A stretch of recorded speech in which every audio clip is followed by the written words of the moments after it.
Sir, હું છેલ્લા 3-4 વર્ષથી સ્ટાફ નર્સની તૈયારી કરું છું, પણ દરેક વખતે થોડા માર્ક્સથી રહી જાઉં છું. હું દરેક સબ્જેક્ટ વાંચીને જાઉં છું, છતાં એક્ઝામમાં MCQ સોલ્વ કરવામાં મને કન્ફ્યુઝન થાય છે. અને વાંચવા બેસીએ તો કઈ બુક વાંચવી, કેટલી વાંચવી, પેપર ક્યારે સોલ્વ કરવા, એ સમજાતું જ નથી. જો તમારી સાથે પણ કંઈક આવું જ થાય છે તો આ વિડીયો તમારા માટે છે. સ્વાગત છે આપ સૌનું MJ નર્સિંગ ગુજરાતમાં. જો તમે પણ નાની ભૂલોથી બચીને વહેલી તકે સિલેક્શન મેળવવા ઈચ્છતા હોય તો વિડીયોને ચોક્કસ અંત સુધી જોજો.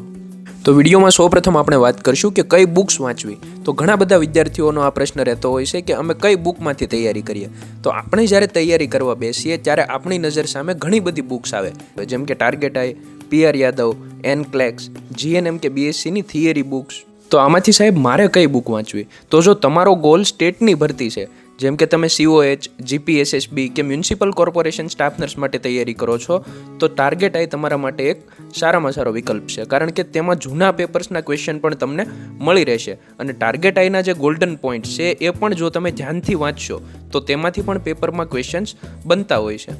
રહી વાત સેન્ટ્રલ ગવર્મેન્ટની તૈયારીની, એટલે કે જો તમે RRB, ESIC કે નોરસેટની તૈયારી કરો છો તો તમારે ટાર્ગેટ આઈ ઉપરાંત PR યાદવના MCQs અને NCLEXની થિયરી પણ વાંચવી જોઈએ. તેનાથી તમે સારા એવા માર્ક્સ ગેઇન કરી શકશો. તો આ વાત થઈ બુક્સની. બીજા પોઈન્ટમાં આપણે વાત કરવાની છે કે ટાર્ગેટ આઈ કે PR યાદવ જેવી બુક્સ છે તેમના MCQs કેવી રીતે સોલ્વ કરવા, જેથી કરીને એક્ઝામમાં જરાય પણ કન્ફ્યુઝન ઊભું કર્યા વગર આપણે MCQને સરળતાથી સોલ્વ કરી શકીએ. સર, હું ઘરે જ્યારે MCQ વાંચવા બેસું છું ત્યારે બધા MCQ મારાથી સોલ્વ થઈ જાય છે, પણ એક્ઝામ હોલમાં સેમ MCQમાં મને કન્ફ્યુઝન ઊભું થાય છે. તો આવું કેમ થાય? તો આવું ના થાય તેના માટે તમારે ખાસ 4 બાબતોનું ધ્યાન રાખવાનું છે. તો સૌથી પહેલી અને ખાસ બાબત કે MCQ વાંચતી વખતે MCQને ગોખવાના નથી, તેને સમજવા માટે પ્રયત્ન કરો. જેમ કે પ્રશ્ન શું કહેવા માગે છે.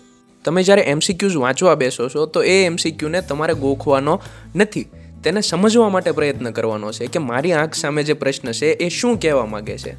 જેમ કે તમારે ખાસ ધ્યાન રાખવાનું છે એક્સેપ્ટવાળા પ્રશ્નોમાં. એક્સેપ્ટ એટલે સિવાય કે. તો આ પ્રકારના જે પ્રશ્નો છે એમાં ઘણીવાર વિદ્યાર્થીઓ ભૂલ કરતા હોય છે. તો આ પ્રકારના પ્રશ્નો ખાસ જોઈને ટીક કરવાના છે.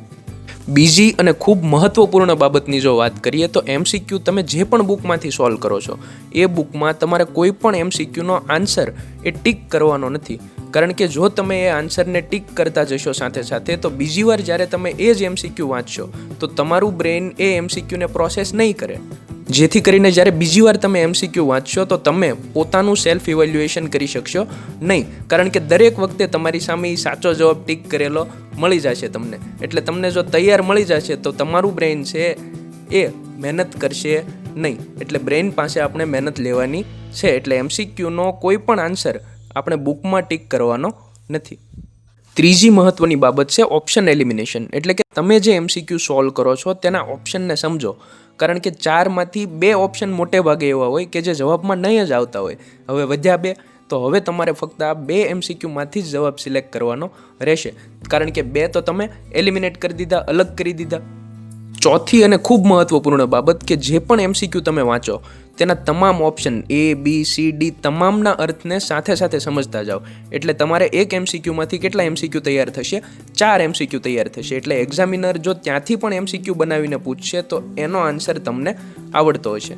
હવે આપણે એક એક્ઝામ્પલ જોઈએ એક્સેપ્ટવાળા MCQનું, કે જ્યાં વિદ્યાર્થીઓ એક્ઝામમાં અટવાતા હોય છે.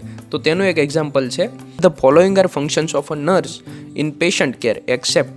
પેશન્ટ કેરમાં નર્સના નીચેનામાંથી તમામ ફંક્શન છે સિવાય કે. એક્સેપ્ટ પાછળ આપેલું છે જેનો અર્થ થશે સિવાય કે.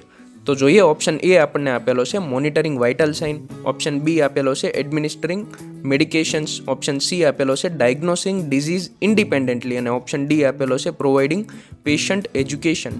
તો અહીંયા 4 ઓપ્શનમાંથી જે 3 ઓપ્શન છે એ પેશન્ટ કેરમાં નર્સના ફંક્શન છે, જેમ કે મોનિટરિંગ વાઇટલ સાઇન એ ફંક્શન છે તો કે હા.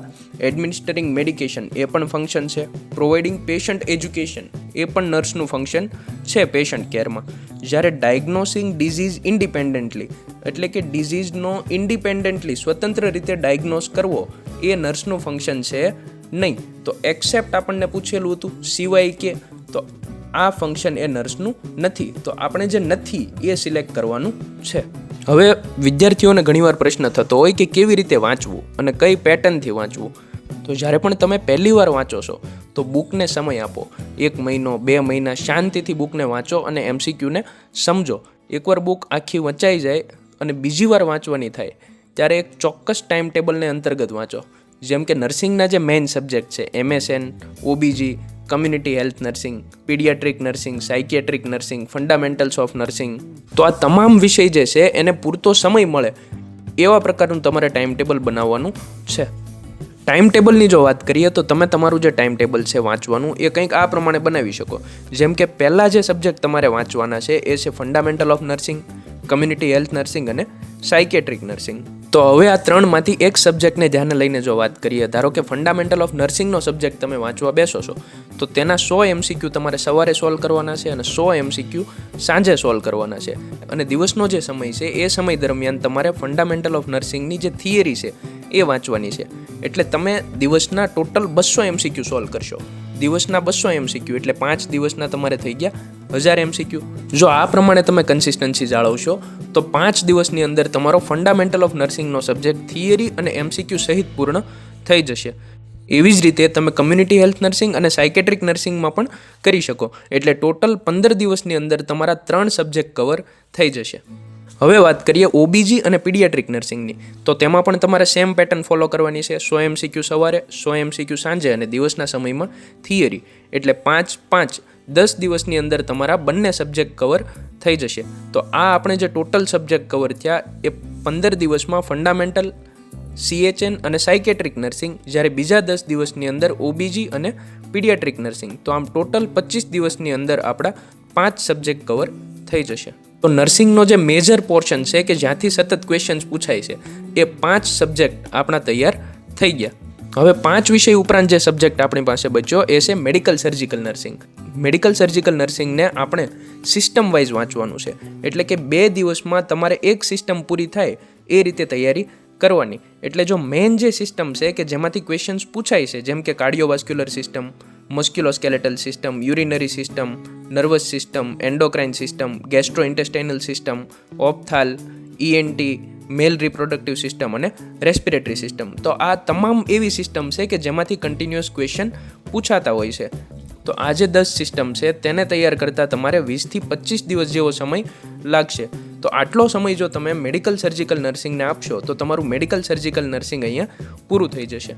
તો આ વાત થઈ આખા સિલેબસના ટાઈમ ટેબલની. તો હવે શું આટલું કરવાથી આપણું સિલેક્શન થઈ જશે? તો જવાબ છે નહીં. કારણ કે છેલ્લે સુધી પહોંચતા આપણે આગળનું ઘણું બધું ભૂલી ગયા છું. એટલે હવે આટલું કર્યા બાદ સેમ ટાઈમ ટેબલને ફરીથી આપણે રિપીટ કરવાનું છે.